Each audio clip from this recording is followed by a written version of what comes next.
नमस्कार साथियों, आप सभी का स्वागत है अपने YouTube चैनल सनी का अड्डा। दोस्तों, आशा करता हूँ आप सभी ठीक होंगे।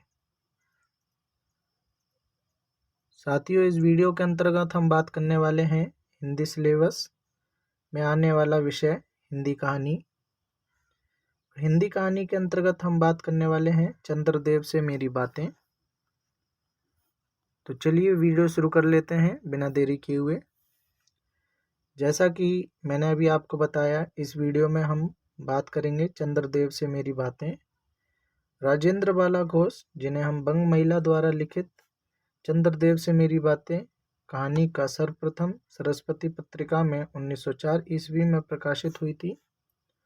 प्रस्तुत कहानी पत्रात्मक शैली में लिखी गई तथा इसमें लॉर्ड कर्जन को प्रतीकात्मक एवं व्यंग्यात्मक रूप में कही हुई बातों का वर्णन है। इस कहानी के केंद्र में अर्थनीति एवं राजनीति है।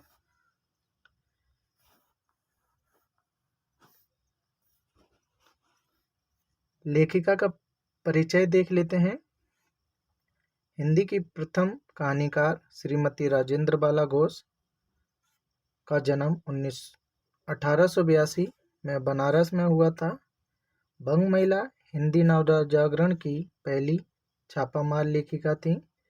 उनके पिता का नाम रामप्रसन्न घोष और माता का नाम निदरवासिनी घोष था। उनको बचपन में रानी और चारुबाला के नाम से पुकारा जाता था। उनका विवाह पूर्ण चंद्रदेव के साथ हुआ था। सन 1904 से 1917 तक उनकी रचनाएं विभिन्न प्रतिष्ठित पत्रिकाओं में प्रकाशित होती रहीं। अपने 2 बच्चों की असमय मृत्यु और पति के निधन से वे टूट गईं। इन दोनों के सदमों के कारण वे मौन हो गईं और लेखनी को भी विराम दे दिया। ये कुछ बातें लेखिका के बारे में बताई गई हैं। लेखिका द्वारा कहानियाँ जो कि हैं वे हैं चंद्रदेव से मेरी बातें 1904, कुंभ में छोटी बहू 1906, दुलाई वाली 1907, भाई बहन 1908, दालिया 1909, हृदय परीक्षा 1915। ये इनकी सभी कहानियाँ रहीं।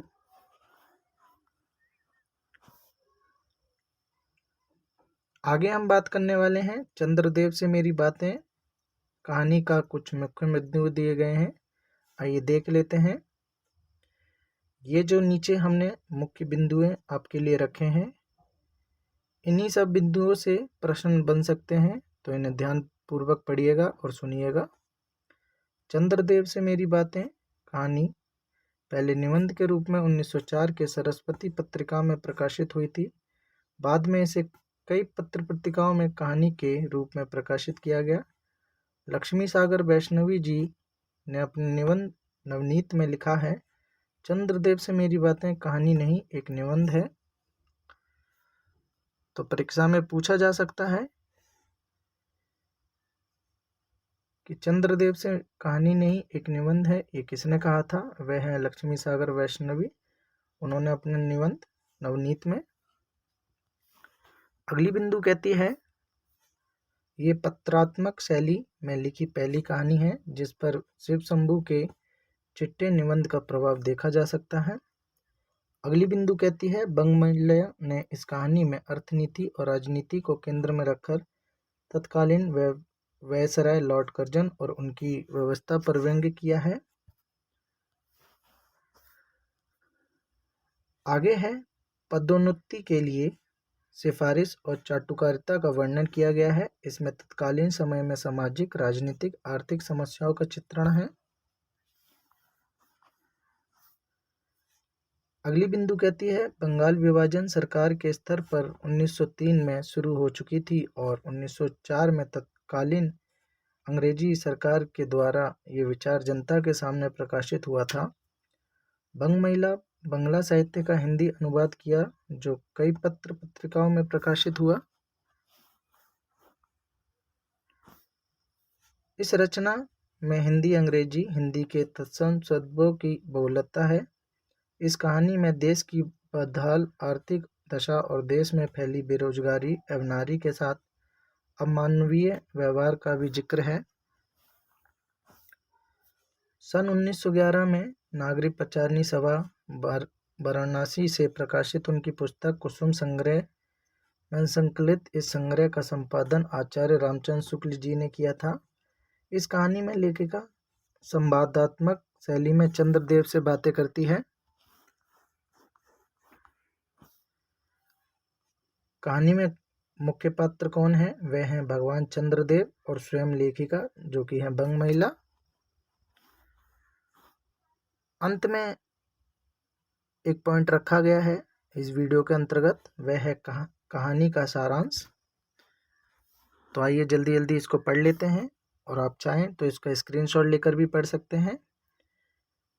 भगवान चंद्रदेव, आपके कमलवत कोमल चरणों में इस दासी को अनेक बार प्रणाम। आज मैं आपसे 2-4 बातें करने की इच्छा रखती हूँ। देखो, सुनी अनसुनी सी मत कर जाना, अपने बड़प्पन की ओर ध्यान देना। अच्छा, कहती है सुनो, मैं सुनती हूँ कि आप इस आकाशमंडल में चिरकाल से वास करते हैं। क्या ये बात सत्य है? यदि सत्य है तो मैं अनुमान करती हूँ कि इस सृष्टि के साथ ही साथ अवश्य आपकी भी सृष्टि हुई होगी।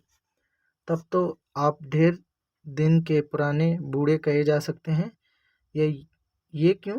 क्या आपके डिपार्टमेंट महकमे में ट्रांसफ़र बदली होने का नियम नहीं है? क्या आपकी गवर्नमेंट पेंशन भी नहीं देती? बड़े खेद की बात है। यदि आप हमारी न्यायशील गवर्नमेंट के किसी विभाग में सर्विस करते होते तो अब तक आपकी बहुत कुछ पदोन्नति होती और ऐसी पोस्ट पर रहकर भारत के कितने ही सुरमय नगर, पर्वत, जंगल और झाड़ियों में भ्रमण करते। अंत में वृद्ध अवस्था में पेंशन प्राप्त कर काशी जाने, पुण्यति और शांति धाम में बैठकर हरि नाम स्मरण करने अपना परलोक बनाते। ये हमारी बड़ी भारी भूल हुई भगवान चंद्रदेव, क्षमा कीजिए। आप तो अमर हैं, आपको मृत्यु कहाँ? आप तब परलोक बनाना कैसा? वो हो देवता भी अपने जाति के कैसे पक्षपाती होते हैं। देखो ना, चंद्रदेव को अमृत देकर उन्होंने अमर कर दिया। तब यदि मनुष्य होकर अंग्रेज अपने जाति वालों का पक्षपात करें तो आश्चर्य क्या है? अच्छा, यदि आपको अंग्रेज जाति की सेवा स्वीकार करना हो तो एक एप्लीकेशन निवेदन पत्र हमारे आधुनिक भारत प्रभु लॉर्ड कर्जन के पास भेज देवें। आशा है आदरपूर्वक आपको अवश्य आह्वान करेंगे। प्यारे साथियों, आशा करता हूँ आपको ये वीडियो अच्छा लगा होगा। अगर वीडियो अच्छा लगा है तो वीडियो को लाइक ज़रूर कर दीजिएगा। अंत में कहना चाहूँगा, चंद्रदेव से मेरी बातें पत्रात्मक शैली में लिखी गई हिंदी की पहली कहानी है। ये कहानी इसलिए भी महत्वपूर्ण है क्योंकि इसमें 20वीं सदी के पहले दशक के भारत की सामाजिक, राजनीतिक, आर्थिक स्थिति का यथार्थ चित्रण है। कुछ विद्वानों ने इसे हिंदी की पहली राजनीतिक कहानी भी माना है। अगर आपको वीडियो अच्छा लगा है तो वीडियो को लाइक ज़रूर कर दीजिए और जाने से पहले कहना चाहूँगा, चैनल को सब्सक्राइब जरूर कर लीजिएगा अगर अब तक आपने नहीं किया है। धन्यवाद दोस्तों, जल्दी मिलते हैं अगली कहानी में। जब तक आप अपना सभी ध्यान रखिएगा।